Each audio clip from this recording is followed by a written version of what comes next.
نحمده ونصلي ونسلم على رسول الكريم اما بعد فاعوذ بالله من الشيطان الرجيم بسم الله الرحمن الرحيم ان الله وملائكته يصلون على النبي يا ايها الذين آمنوا صلوا عليه وسلموا تسليما اللهم صل على سيدنا محمد وعلى اله وصحبه بهذا لكل معلوم لك صلاة وسلام عليك يا سيدي يا رسول الله۔ امام غزالی رحمۃ اللہ علیہ اپنی مشہور کتاب مقاشِ قلوب کے اندر باب نمبر 37 کے اندر جو کہ مبنی ہے مخلوق کے فیصلے، اس میں روایت کرتے ہیں کہ حضرت ابو ہریرہ رضی اللہ عنہ سے مروی ہے، لکھتے ہیں کہ حضور صلی اللہ علیہ وسلم نے فرمایا کہ جانتے ہو کہ مفلس کون ہے؟ نبی کریم صلی اللہ علیہ وسلم نے صحابہ سے سوال کیا، جانتے ہو کہ مفلس کون ہے؟ صحابہ کہتے کہ ہم نے کہا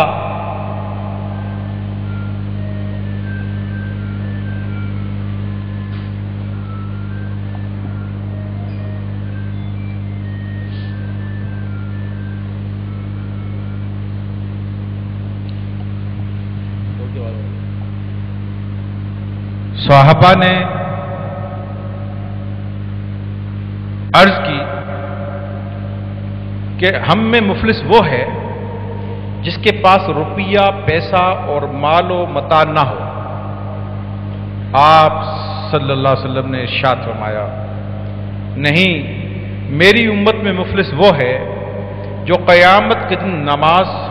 روزہ، زکوٰۃ وغیرہ کا ثواب لیے ہوئے آئے گا، مگر اس نے کسی کو گالی، کسی کی غیبت، کسی کو ناحق قتل، کسی پر ظلم اور کسی کا مال کھایا ہوگا، اور اس کی تمام نیکیاں ان لوگوں میں تقسیم کر دی جائیں گی۔ جب اس کی نیکیاں ختم ہو جائیں گی تو دوسروں کے گناہ اس پر ڈال دیے جائیں گے اور اسے جہنم میں ڈالا جائے گا۔ آگے امام غزالی رحمۃ اللہ علیہ حدیث پیش کر کے تبصرہ فرماتے ہیں، اے انسان ذرا سوچ، اس دن تیری کیا حالت ہوگی؟ تیرے پاس کوئی ایسی نیکی بھی نہیں ہے جسے تو نے ریا اور شیطان کے وسوسوں سے پاک ہو کر کیا ہوگا۔ اگر تو نے طویل مدت میں ایک خالص نیکی کل بھی لی ہے تو وہ بھی قیامت تیرے دشمن لے جائیں گے۔ شاید تو نے اپنے نفس کا محاسبہ کرتے ہوئے دیکھا ہوگا کہ اگرچہ تو ساری رات عبادت میں اور تمام دن روزوں میں گزارتا ہے، مگر تیری زبان مسلمانوں کی غیبت سے نہیں رکتی اور تیری نیکیاں برباد ہو جاتی ہیں۔ دیگر برائیاں جیسے حرام کی چیزیں کھانا، مال مشکوک ہضم کر جانا اور مکمل طور پر عبادت الہی نہ کر سکنے کی کوتاہی سے تو کیسے عہدہ برا ہو سکتا ہے، جبکہ اس دن ہر بے سینگ والی بکری کو سینگ والی بکری سے بدلہ دلایا جائے گا۔ یہاں تک امام غزالی رحمۃ اللہ علیہ نے ایک مشہور حدیث پیش کی کہ نبی کریم صلی اللہ علیہ وسلم ارشاد فرماتے ہیں کہ تم میں مفلس کون ہے؟ یقیناً ہم لوگ یہ سمجھتے ہیں کہ جو غریب ہے، جس کا مال نہیں، پیسہ نہیں، روپیہ نہیں، ڈالر نہیں، وہ مفلس ہے، لیکن آپ صلی اللہ علیہ وسلم ارشاد فرمائے میری امت میں مفلس وہ نہیں، بلکہ وہ ہوگا قیامت دن پہاڑوں جتنا عمل، نمازیں، زکوٰۃ، حج، صدقات، خیرات، نیکیاں لے کر آئے گا، لیکن دنیا میں ساتھ اس نے یہ نیکیاں تو کی ہوں گی، لیکن ساتھ کسی کو گالی بھی دی ہوگی، کسی کی غیبت بھی کی ہوگی، کسی کو ناحق قتل کیا ہوگا، کسی پر ظلم کیا ہوگا، کسی کا مال کھایا ہوگا، تو قیامت دن اللہ تبارک و تعالیٰ اس کو کھڑا کر دے گا۔ اس کی نیکیاں جس کا حق اس نے دبایا ہوگا اس کو دینا شروع کر دے گا، یہاں تک کہ اس کی ساری نیکیاں ختم ہو جائیں گی۔ پھر بھی حقدار باقی ہوں گے، پھر ان کے گناہ لے کر اس پر ڈال دیے جائیں گے اور آخر میں جہنم میں جاننے کا اس کے لیے فیصلہ ہو جائے گا۔ فرمائے میری امت کا مفلس وہ ہوگا۔ پھر حضرت ابو ہریرہ رضی اللہ عنہ مروی ہے، حضور صلی اللہ علیہ وسلم نے دو بکریوں کو آپس میں سینگ مارتے ہوئے دیکھا۔ بڑی توجہ طلب بات ہے، سمجھنے کی اور سیکھنے کی بات ہے۔ دو بکریوں کو آپس میں سینگ مارتے ہوئے دیکھا، دیکھ کر فرمایا ابو ذر جانتے ہو یہ ایسا کیوں کر رہی ہیں؟ میں نے کہا نہیں۔ آپ نے فرمایا لیکن اللہ تعالیٰ جانتا ہے کہ وہ کیوں ایک دوسرے کو سینگ مار رہی ہیں، اور وہ قیامت کے دن ان کا فیصلہ فرمائے گا۔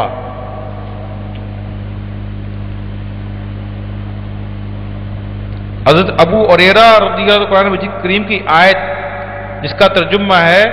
زمین کے تمام جانور تمام پرندے تمہاری طرح ایک امت ہیں، یہ تفسیر میں فرماتے ہیں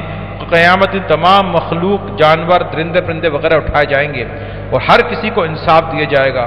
یہاں تک کہ بے سینگ والی بکری کو سینگ والی بکری سے بدلہ دلایا جائے گا اور پھر کہا جائے گا تم مٹی ہو جاؤ۔ اس وقت یہ سن کر ہر کافر یہ پکار اٹھے گا کہ کاش میں بھی مٹی ہوتا، یعنی کہ قیامت کے دن بکری کو اٹھانے کا کوئی مقصد نہیں، مقصد انسان کو سمجھانا ہے کہ دنیا میں جس بکری کے سینگ نہ تھے اور وہ بکرا جس کے بڑے بڑے سینگ تھے اس نے آ کر اس بکری کو ٹکر ماری اور خونم خون کر دیا، قیامت کے دن اللہ فرماتے اس کو ان دونوں کو اٹھائے گا، جس بکری کے سینگ نہ تھے اس کو سینگ عطا کرے گا اور جس کے سینگ بڑے بڑے تھے اس کو سینگ سے ہٹا دے گا، اور اس بکری کو کہ تو بھی اس کو ٹکر مار، وہ بھی ٹکر مارے گی اور پھر دونوں کو مٹی فرما دے گا۔ انسان کو یہ سمجھایا جا رہا ہے کہ انسان جو رب تعالیٰ بکریوں میں بھی اتنا انصاف کرے گا، تو جو دنیا میں ظلم اور زیادتیاں کر رہا ہے اور مخلوق پر ظلم ڈھا رہا ہے اور مخلوق کا مال کھا رہا ہے یا قتل کر رہا ہے یا گالی دے رہا ہے یا کسی بھی حوالے سے اس کو تکلیف پہنچا رہا ہے، تو رب قیامت میں جب بکریوں میں اتنا انصاف کرے گا تو تیرے ساتھ، جبکہ تیرے خاص قیامت آخرت بنی انسان کے لیے، تو تیرے ساتھ کیا معاملہ کرے گا؟ تجھے اللہ کہاں چھوڑ دے گا؟ تو لہٰذا سمجھ لے دنیا میں یہ ناحق غلطی اور یہ کوتاہیاں کرنا چھوڑ دے۔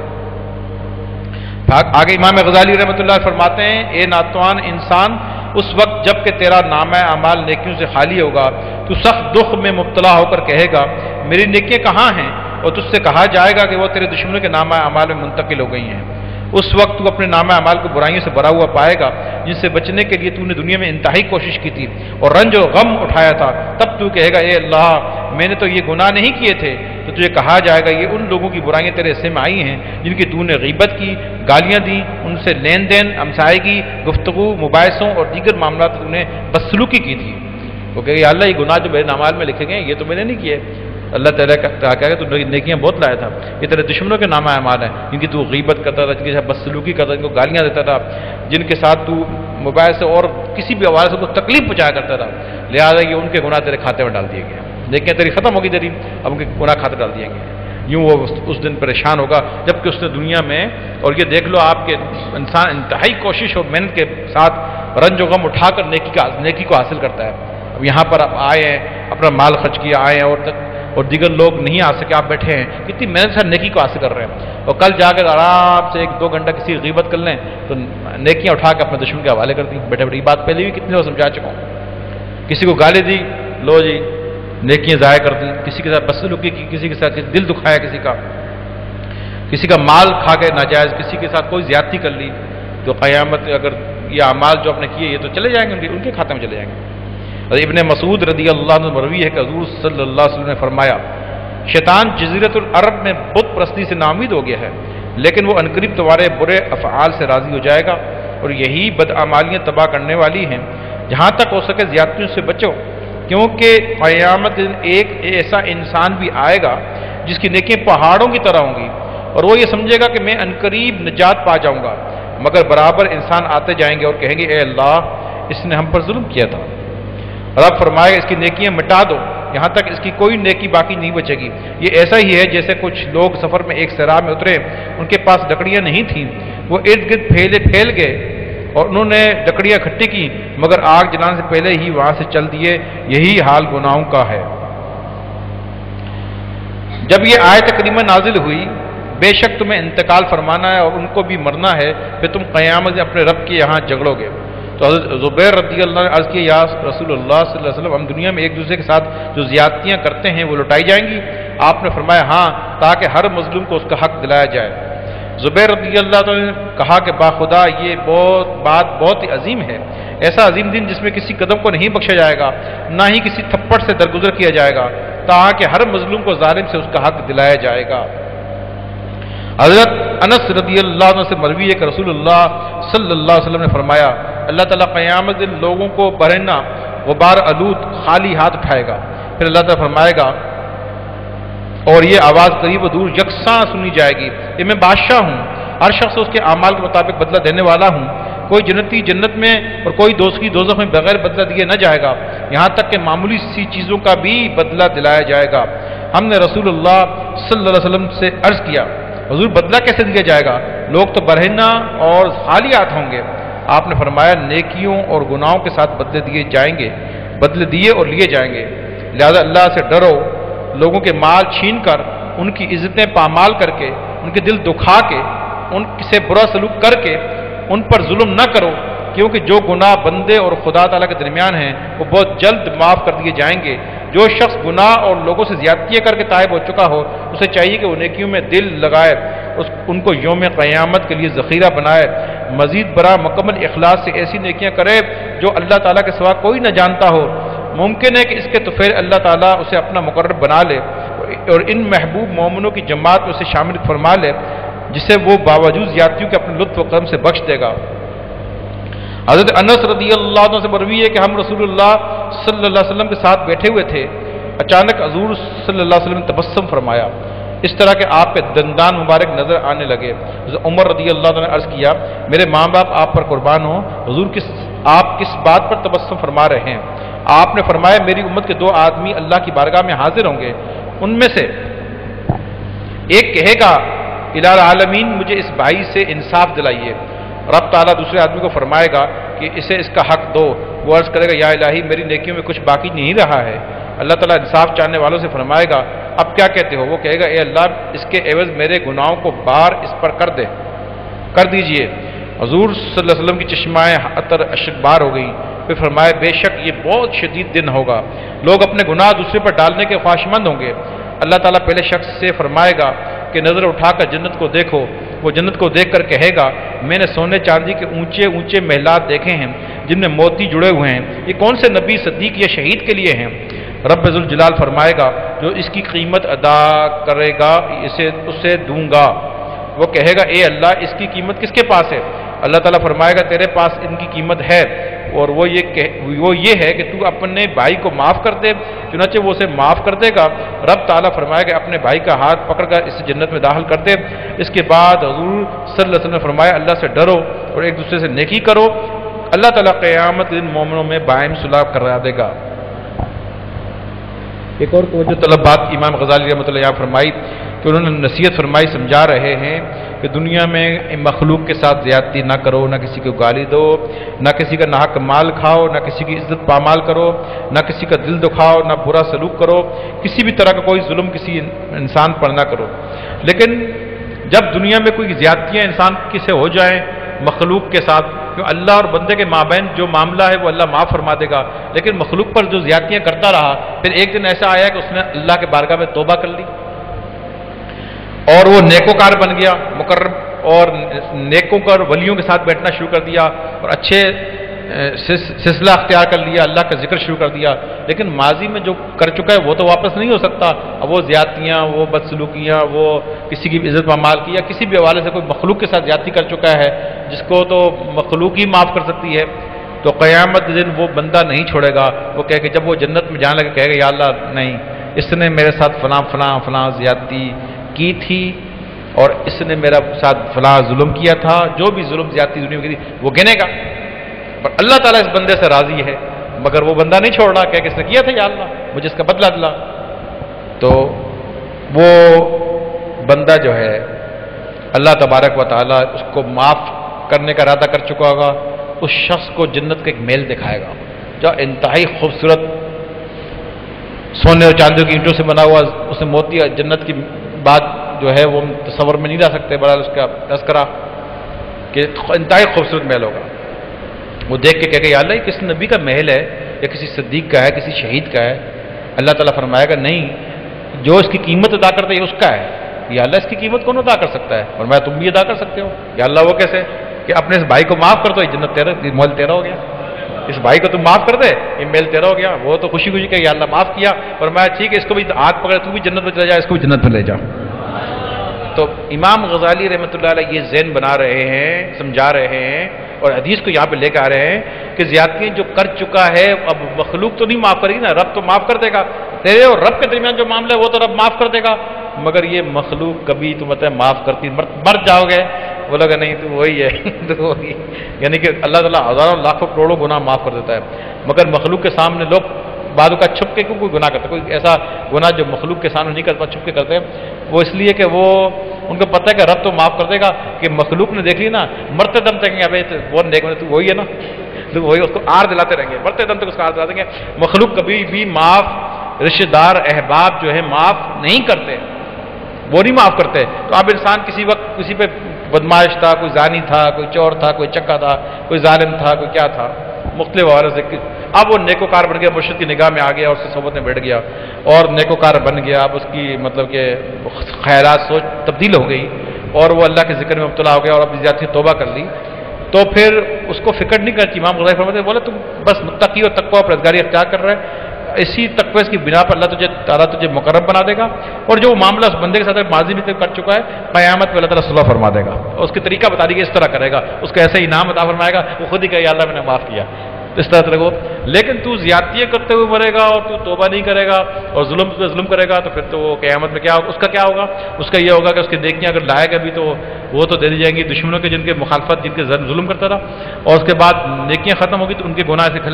گلے میں ڈال دیے جائیں گے, اور گناہوں سے بھر کر جو اس نے نہیں کیے ہوں گے انہوں نے کیے وہ بھی گلے میں ڈال دیے جائیں گے اور جہنم کے راستے میں ڈال دیا جائے گا. تو اس لیے ہمیں چاہیے کہ ہم اللہ کے ذکر کے راستے کو نہ چھوڑیں اور لگے رہیں. آگے امام غزالی رحمۃ اللہ علیہ فرماتے ہیں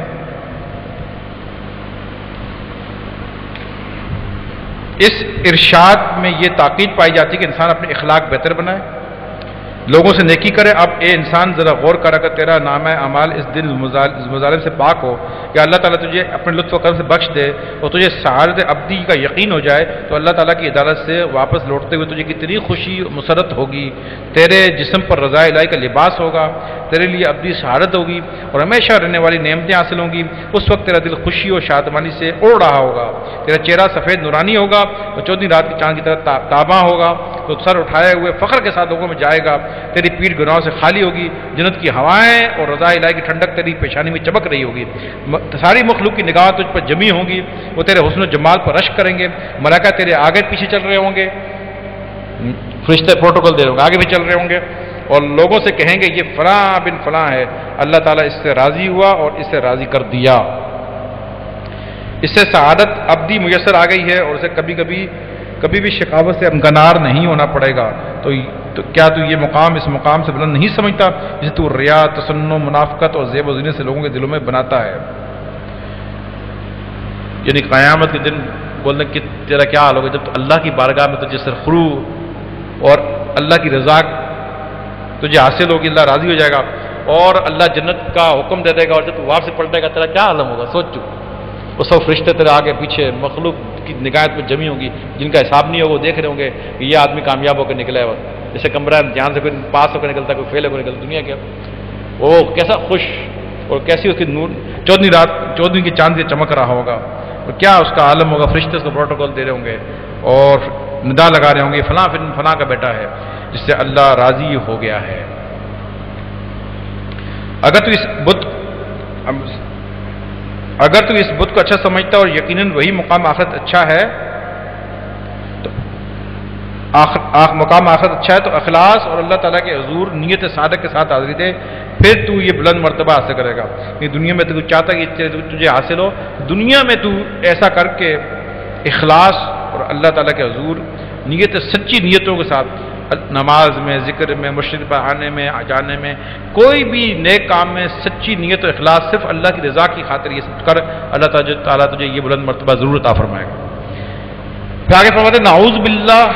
اگر ایسا نہ ہوا اور تیرے نامہ اعمال سے تمام برائیاں نکلیں جنہیں تو معمولی سمجھتا تھا، حالانکہ اللہ تعالیٰ کے نزدیک وہ بہت بڑی غلطیاں تھیں، اس وجہ سے تجھ پر اللہ تعالیٰ کا عطاب ہوا اور فرمائے گا اے بدترین انسان، تجھ پر میری لعنت ہو، میں تیری عبادت قبول نہیں کرتا، تو یہ آواز سنتے ہی تیرا چہرہ سیاہ ہو جائے گا، پھر اللہ تعالیٰ کی ناراضگی سے سب اللہ کے فرشتے تجھ پر ناراض ہو جائیں گے اور کہیں گے تجھ پر ہماری اور تمام مخلوق کی طرف سے لعنت ہو۔ اس وقت عذاب کا فرشتہ اپنی بھرپور بدمزاجی، بدخلقی اور وحشت ناک شکلوں کے ساتھ رب تعالیٰ کی ناراضگی کی وجہ سے انتہائی غصے میں تیری طرف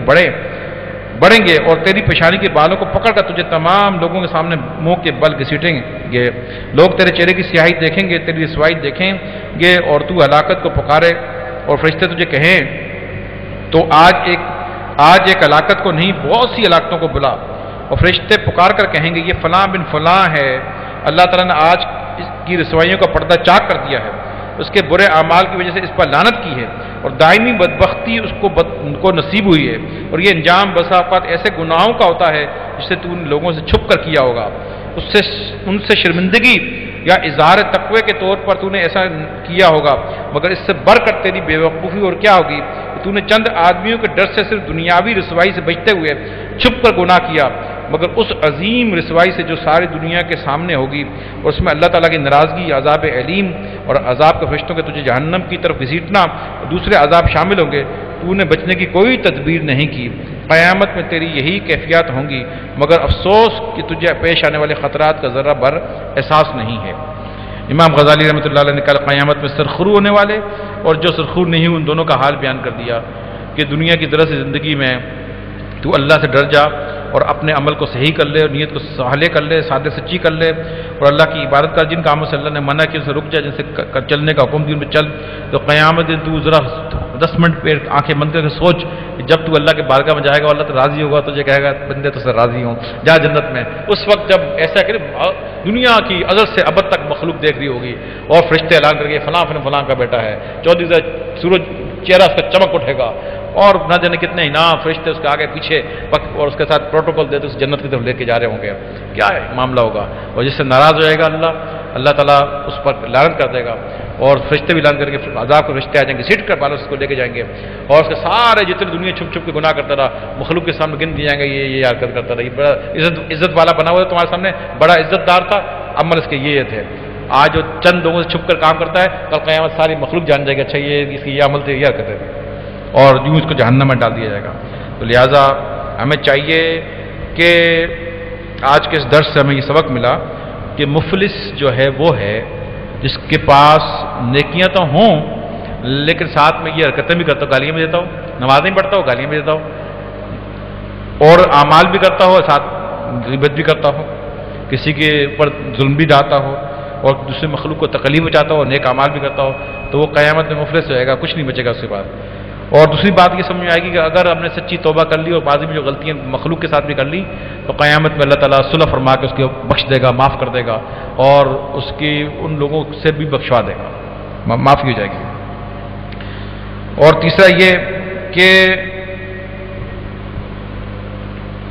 نیک اعمال جو ہیں ہمیں دنیا میں زیادہ کرنے ہیں کیونکہ کل قیامت میں اس قیامت کے دن کے اوپر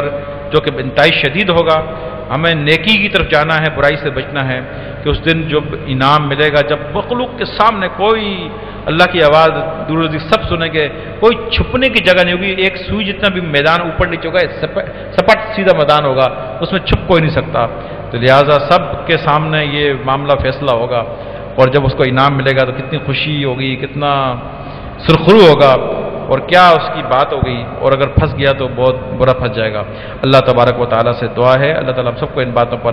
عمل کرنے کی توفیق عطا فرمائے، آمین بجائے نبی المرسلین و آخر دعوانا ان الحمد للہ رب العالمین۔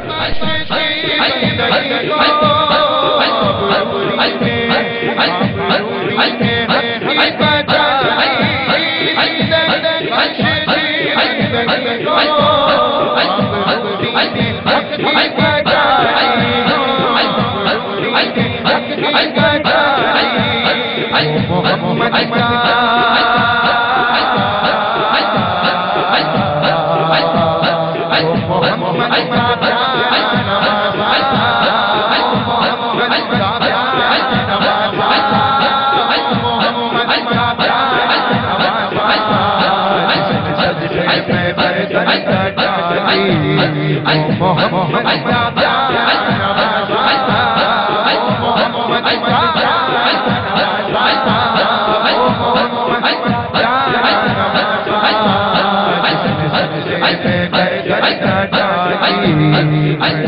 تو